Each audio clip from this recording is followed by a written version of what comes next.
In this example, we want to determine the equation of this exponential function. I want you to begin by looking at the general shape of this exponential function. Refer back to the summary we created earlier. This exponential function has a shape which looks like this.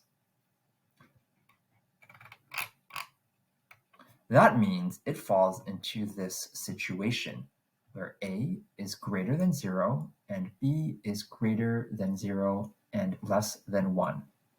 So our a value is going to have to be a positive number, and our b value is going to have to fall in between 0 and 1. We're going to check back later to see if this is indeed the case.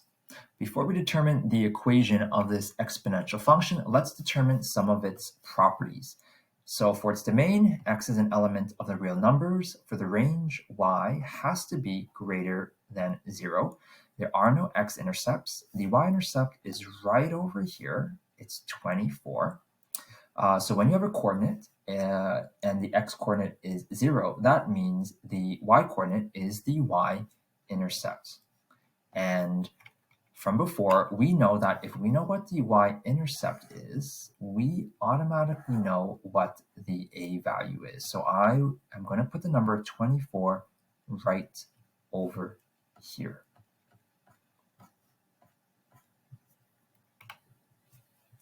Next, we are going to see the interval of increase or decrease.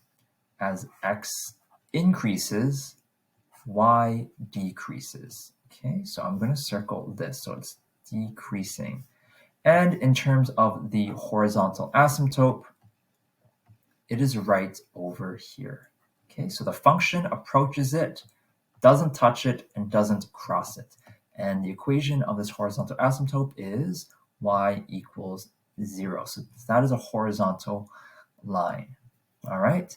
Now we're going to try and figure out the b value. You can do that by creating a table of values, and I'm going to make a quick one right over here, okay?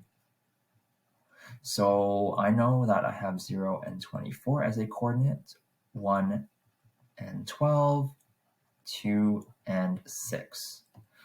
You'll notice that the y-coordinates are changing. They are decreasing, and they're decreasing by half, which means they are being divided by 2. Now, you can say divided by 2, but a better way of saying that is they're being multiplied by 1 over 2.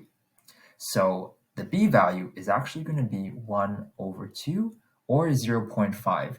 We're just going to leave it as 1 over 2. Now let's double check to see if these values are reasonable. So the a value we came up with was 24. And if you remember from before, our a value had to be greater than 0, and it is. We determined that the b value was 1 over 2. And previously, we said that the b value had to be between 0 and 1, and it is. So that means we can be fairly certain that that is the equation